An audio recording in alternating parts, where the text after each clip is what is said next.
Well, hello and welcome to WorkPro Briefings. Your host today, Jean Blackley, and today we're delighted to welcome a veteran of the recruitment industry, all the way from New Zealand. Sharing some insights with us today is Simon Oldham, who's the General Manager of QJumpers. QJumpers is a flexible, on-demand, web-based recruitment system that's wonderfully easy to use and is designed to accelerate and streamline your recruitment processes. We're absolutely delighted to have Simon Oldham joining us today. Hello, Simon. Hi. Well, how are you going? Sorry, you made me sound really old in that introduction there. Well, veteran. It's you can stretch that one, can't you? I mean, different things to different people, but we'll just say well experienced. And Simon, before we get started, maybe just quickly give us a summary about QJumpers. Yeah, QJumpers. It started off as being a talent pool system, but we've kind of evolved it over time as clients have really been wanting extra services or extra functionality, and we've morphed into an applicant tracking system that also supplies recruitment services. So it's a little bit of a jack of all trades, anything to do with recruitment, we do it, but it's all technology based. Fantastic. And we're going to explore a little bit further later on in our discussion some more insights into the value and capabilities of QJumpers. But before we do, a little bit about yourself, Simon. What are the key highlights of your professional background that have brought you to QJumpers in 2005? Well, I came from a business background. It was a technical background, but not an IT background. I was sent to Singapore from New Zealand in a specialty chemical company role, helping out big global customers to automate their paper-making processes, actually. And I was doing sales and marketing and also technical support. I wanted to come back to my hometown here in Tauranga in New Zealand. And there was only one sales and marketing job available, and I was lucky enough to get it. So I moved back into QJumpers in a completely different industry, but that's exactly what I was looking for, a new industry, a technical-based role, because that's what excites me. It's really technology and business. And so, in recent years, what are the key challenges that you've seen recruiters juggling? Because you've worked with a lot of essentially internal recruiters, and what are the challenges that you see out there? I see it's a very cyclical game, recruitment. When we first started, the issue really was about helping people manage a whole lot of applicants. Because we started as a talent pool system, we introduced Seek into the game, and that started to get more and more applicants coming into the picture. So our clients wanted tools to help them to manage a larger number of applicants. But then we went through a period it was getting really, really hard to source good candidates. This was just before the financial crisis of 2008. So the numbers of applicants were decreasing and the quality of applicants were decreasing. So the recruitment strategies were needing to change, and there was a bit more focus on kind of branding for a little bit there, employment branding. But then the crash of 2008 came, and all of a sudden, there were a whole heap of applicants applying. Everyone's wanting a job because there weren't many jobs being advertised. So the number of applicants that our clients were getting grew up to over 60, on average 60 applicants per role, which for New Zealand is a big amount. America, the average is 200, but New Zealand 60 is a big amount for people, like us. So all of a sudden, the game changed. It was how do you manage all of these different applicants? How do you get to the best ones? So that was a real market change. Then we started to get into the issues of candidates using mobile devices and people wanting to apply for jobs on a mobile device. And there was a lot of, talk in the marketplace about, mobile was the highest priority of any recruitment strategy at the time. I think people got to grips with it pretty easy, and technology came up to speed pretty quickly, and everyone really they just ended up, or should have now now at least, a mobile responsive site and a way for candidates to apply on mobile devices. It's just standard. But that was the thing for a while. We're in the point now where we're going back to having a really hard time to find the best candidates. So the market swung around again. You've kind of got a game of two halves here. You've got a whole heap of unskilled candidates and not many skilled candidates. So trying to get and retain highly skilled candidates is a really tough proposition for recruiters at the moment. So they're starting to look at different things, different strategies to help them with that, different sourcing strategies, using social media, really improving their employment branding, and looking at their retention strategies as well, internal retention strategies. So that's swung around again, and that's going to be a big focus for a while, I think, now. Indeed. And what about technology-wise? What sort of challenges are you seeing recruiters dealing with from a technology perspective at the moment? They're in New Zealand. I'm not sure about Australia, but in New Zealand, everyone's starting to realise at last that they need technology to make their processes more efficient. We've had, 5 years ago, we had quite a few early adopters in that space. Now it's becoming the norm to have technology to help you with your recruitment, and a lot of people, they're running to try and catch up, and they know that if they don't have technology, they're going to end up missing out on the best applicants. So people are looking at HRIS systems, they're looking at payroll systems, they're looking at referral systems, they're looking at recruitment systems, and what's ended up happening is there are a lot of people who end up having maybe 5 or 6 different, completely separate HR systems. So now companies are looking at, should I get a complete human resources information system, where it's one login for all the different modules, or how do I do it? And integration is really a key point now. All technology suppliers in the HR space, they need to have integrated solutions so they can seamlessly integrate with a HR system or any other different peripheral in the HR space, so that you end up with the same thing as an HRIS system. All of your HR technologies are talking to each other. They automatically feed information from one to the next.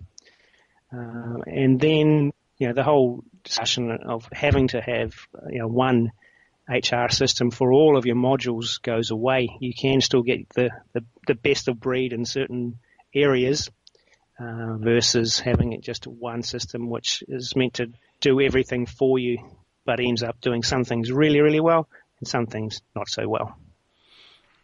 So you feel there's an opportunity there for people to focus on getting the best quality solutions for the areas that are their greatest priority, and then look at how you integrate those together. Yeah, I think that's the key, and that's what's happening in America. I was just over there recently looking at strategies because we're going to be launching there shortly.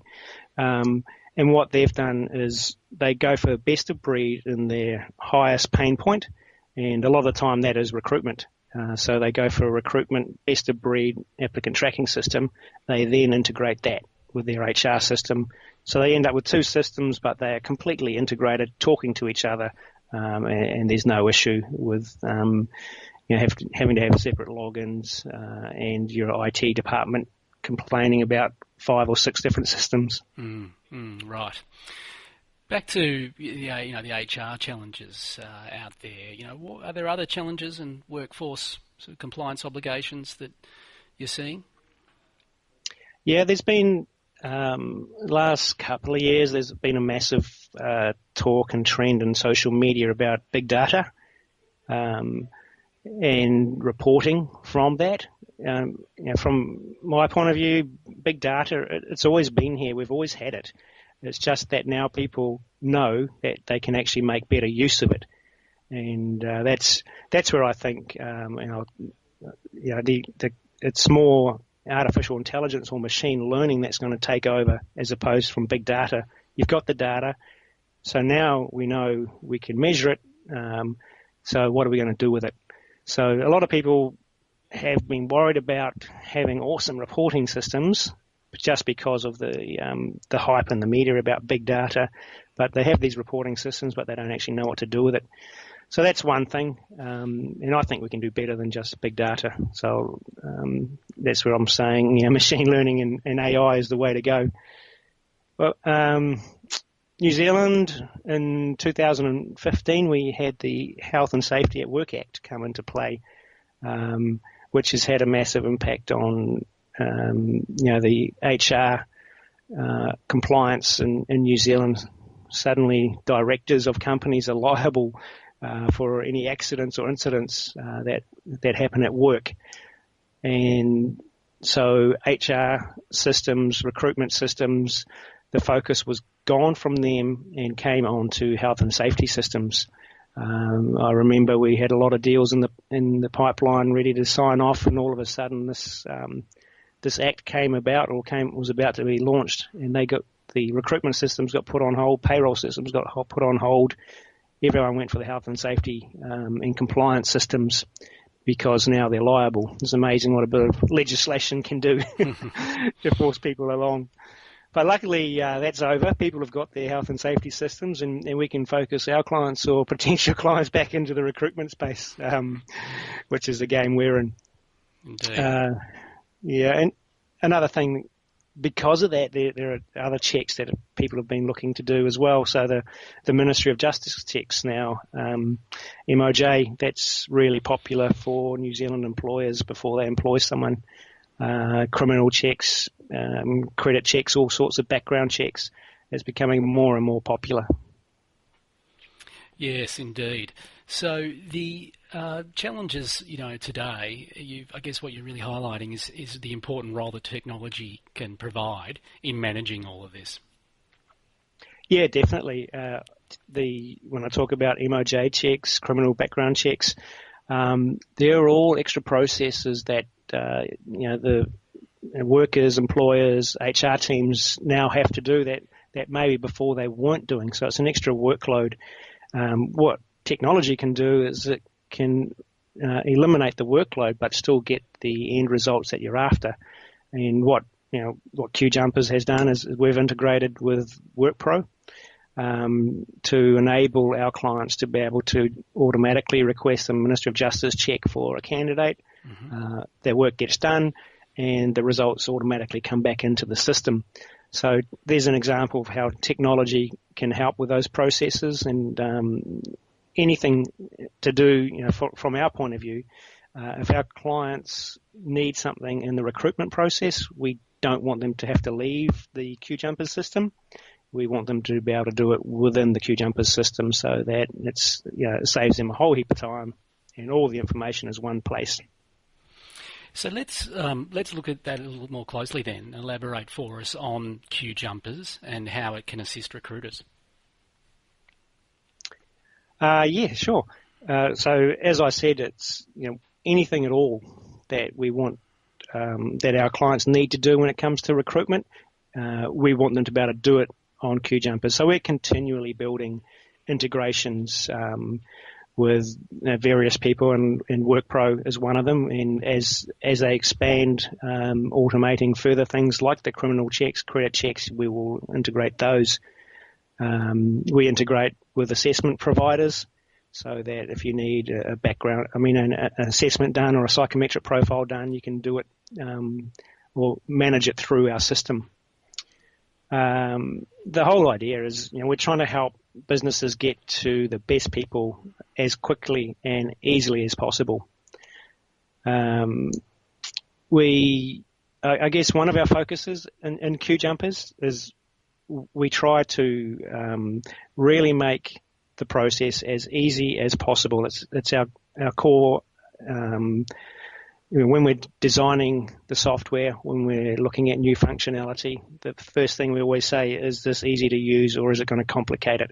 everything we build, it's all about making it easy. So our focus is really a decentralized recruitment process. So it's where you're having your managers, your business managers, your hiring managers, the people who are not in your HR team or your recruitment team, they need to do something as part of this recruitment process and trying to find, a new staff member. When you've got people who only go into your system, say, once, twice, 3 times a year, if it's not a very easy system to use, they just won't use it. They'll kick back. And we've won a lot of business from clients that, that was happening. They had a really flash recruitment system in place, but no one would use it because it was too complicated. So we make sure that in that decentralized sort of process where other people need to be involved, it's as easy as can be. We take away buttons. If you don't need to be able to do something, we hide all sorts of different things. If you don't need to be able to see something, we've got various modules that can be added on depending on your workflows or the complexity of your recruitment system. We've got modules like job requisition. Before you can start advertising for a role, some businesses have a complicated process, a whole lot of paper shuffling that we've now just brought online to simplify that. The onboarding process as well, we've brought that online as a separate module. Employment agreements, we integrate those so that they can be automatically completed by the click of a button instead of having to manually generate the employment agreements. So there's a whole lot of different things, but the whole end game for us is make it easy for our clients to get to the best people as easily as quickly as possible. So you've got a host of modules there that are designed to support the decentralised recruitment process. And when it comes to organisations, people often sort of say, "Oh, we have our way of doing things here." How does the QJumpers support adapting to suit different businesses' needs? Yeah, that's always an interesting one, especially if you're working with a client that's going from a manual process to an online process. If they try to keep everything exactly the same as they do it now, it just won't work. There's no point moving to an online process. The online process is designed to save time, cut processes down, and make it easier. But that being said, we do work with clients. We go through their workflows, and we help them to set up the process that will match their workflows as closely as possible with the eye to reducing workload. And the system is really flexible, that you can turn things on and off, move things around to customize it to the way of working that each client needs. And with many organisations using QJumpers today, what sort of impact are you seeing in terms of that saving of time or streamlining of processes? We like to try and measure that where we can to give a bit of a cost benefit to the client as well, and also when you're doing a case study to try and convince the money man or money lady to sign off on a quote. And typically what we find is by using the QJumpers recruitment system, you can save about 6 hours per job vacancy. So if you times that by the hourly wage of every person who's involved in that recruitment process, it soon adds up to be quite a lot of money and a massive time saver and money saver. So when it comes to, I think there's a couple of other areas that we identified we could explore about trends of HR in the region for Australia and New Zealand. And one of those was about the gap out there between highly skilled roles and low skilled roles, and the challenge of finding talent. Could you elaborate on that for us? Yeah, it's been coming quietly for a long time, and it was bandied around in the before the crash of 2008, the war of talent was coming. That word has been mentioned again recently, the war on talent, the global war on talent. So with the way technology is changing, the way automation is changing our world, automation, it is taking jobs. It's taking the low-skilled jobs of people. So we're ending up with a whole lot of people, and it's just going to get more and more, worse and worse. A whole lot of low-skilled jobs are going to be lost to automation, which means you're going to have a lot more people applying for jobs, especially in the lower skilled jobs. But at the same time, we're going to end up, and we're well on the way there now, with a whole lot of new jobs where people actually don't know how to do it. They're going to have to manage the automation. They're going to have to make the software for the machines. This artificial intelligence, someone's going to have to program the artificial intelligence. And we're in the position now where there aren't any people for the skills and the type of jobs that we need right now, and that's just going to get worse and worse. So people who can do them, they're sought after globally, and technology has made it really easy for any company in the world to source, find, and contact these skilled people. So everyone is tapping on their door, and you've got to be fast to get the good ones. You've got to be good to get the good ones, and you've got to have a fantastic attraction policy and processes to get the good ones, and then you're going to need technology to help you find those people, because sourcing them is tricky. They're not going to be knocking on your door. You're going to have to be knocking on their door. So that's where a really good sourcing, technology is kind of come into play. And once you get these people, you will need to do everything you can to retain them. And America is probably a couple of years ahead of New Zealand and Australia when it comes to this crazy situation of really find it difficult to keep these skilled staff. They're implementing all sorts of retention policies and procedures to keep people. The number one priority over there is, it's retention strategies. It's not sourcing strategies, because they know they can't find these people. Mm-hmm. They're just going to hope like hell that they can keep them. So that's the biggest thing over there.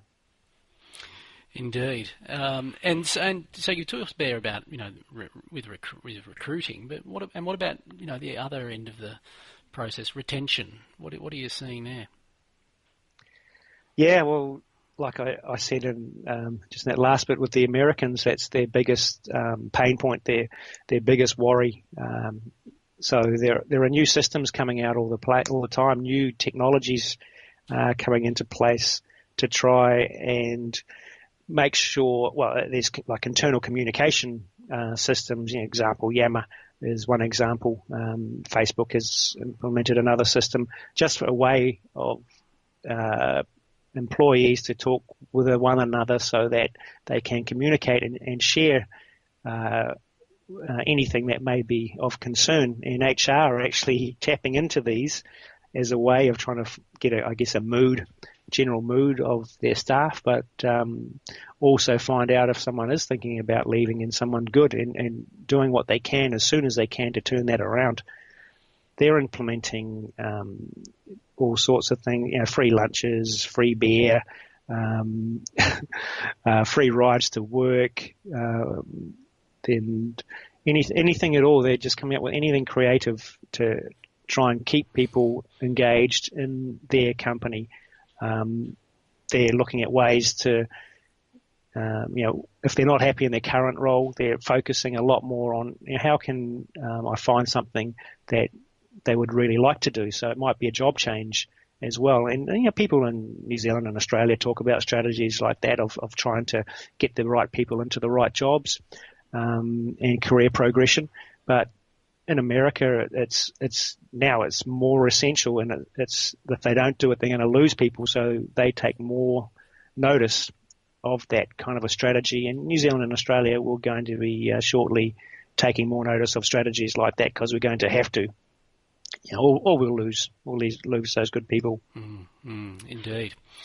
Well, before we finish off, another area probably quickly to explore is the affiliation of QJumpers with WorkPro. and this partnership was established in 2016. Could you elaborate on what we're looking to achieve there?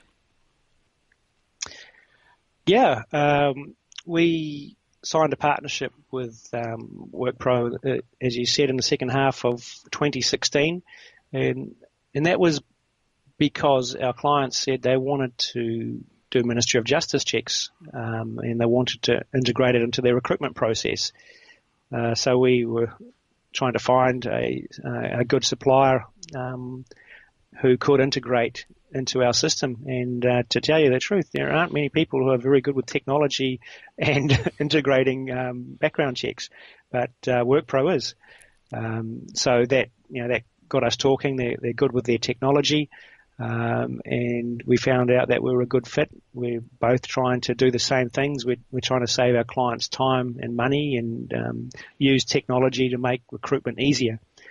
So we had the same kind of goals for our clients, and we got talking and decided that it's a good fit. And so we did the integration, the Minister of Justice checks, and that's now up and running, and that's working great. And our clients are really happy that they don't actually have to go out of QJumpers to go and try and get a Ministry of Justice check underway and follow it up, and then get the information back, and then see what job that candidate was for. So now it's all integrated into the job vacancy, linked to that candidate within their applicant tracking system, and it's easy and it's great. And so we're now looking to see what else we can do with WorkPro, and we've been talking, and WorkPro are looking at other automations, and when they come through, we would like to be the first ones to integrate those into our system as well. Yeah, indeed. There'll be some exciting developments in the months and years ahead. That's no doubt of that. Yeah. And, well, look, I think before we wrap up, I'd probably, given your expertise in the industry and engage with so many recruiters on a regular basis, maybe you just got a few last tips for us in recruiting at the moment. What are you seeing the best players out there doing, and how would you surmise that for our listeners today? Yeah, when it comes to recruiting, like right now, like I said, it's getting harder and harder to find that skilled talent. You should be looking to create your own talent pool, a database of people who, one, have expressed an interest to work with you, two, they might have applied for a job before, or three, they might have been referred from a friend or someone that works at your company now. Get some technology to harness this database, this talent pool of people, to make it really easy for you to find them when you need people. So you may not have to advertise even. You can go straight into your talent pool. If it's set up properly, you better easily and quickly find people who will suit your job, and you can get talking to them straight away. And that's going to bring you a few benefits. One, it's going to save you money, not having to advertise. Two, it's going to bring an increase in speed. So time to hire will reduce drastically. If you can get to these best people faster than your competition, then you're going to get the best people before they do, which means your business is going to grow more. So for me, I think that's the most important thing, a key strategy, and use technology to do that. Don't rely on one source. If you haven't got an awesome automated talent pool that's going to bring you the perfect candidate straight away, you will need to be looking elsewhere, advertising, looking on social media. Make sure you look everywhere, because candidates are not always just on one site. So advertise everywhere, look for different creative ways of finding people. Yes, LinkedIn is obviously a source as well, but there are a lot more sources out there, and it depends on what industry you are in. Ask sourcing specialists to help you build a sourcing strategy that suits your industry and the kind of roles you're looking for. Maybe one more thing.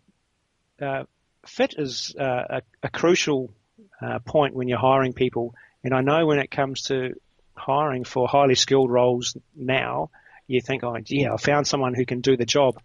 that's all well and good. But if they are a really bad fit for your organisation, that can be caustic, and they can really ruin a whole workplace, their culture, and make everyone leave, all your good people leave. So you don't want that. So what my suggestion is, and you don't see it too much, is be honest when you're advertising for your role. Start in your job ad and tell them what it's like to work at your place. Tell them what's good about it. Tell them what's not so good about it. Tell them what sort of person would really suit to work in your organisation, and they will do a bit of self-filtering straight away. They think, nah, that's not me, and that's great. That saves them time. That saves you time. But also, hopefully, when you get to hiring that person, you would have found a person not only can do the job, but more importantly, they'll be a great fit for your organisation, and they'll stay longer, work harder, and the economic benefits will start flowing through to your company because of that.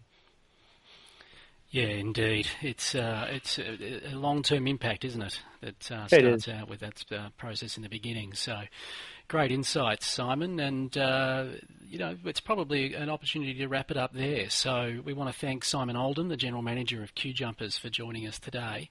I hope that's been an insightful and informative briefing for you today. Thank you for joining us again for the WorkPro briefings. And if you want to find out more about QJumpers, you can find them at qjumpers.co.nz, and look for the next WorkPro briefing coming up next month. So, Simon, thanks very much for your time. Great. Thank you very much, Gene. Nice to talk to you. And listeners, thanks so much for joining us. We look forward to you joining us again for the next WorkPro briefing.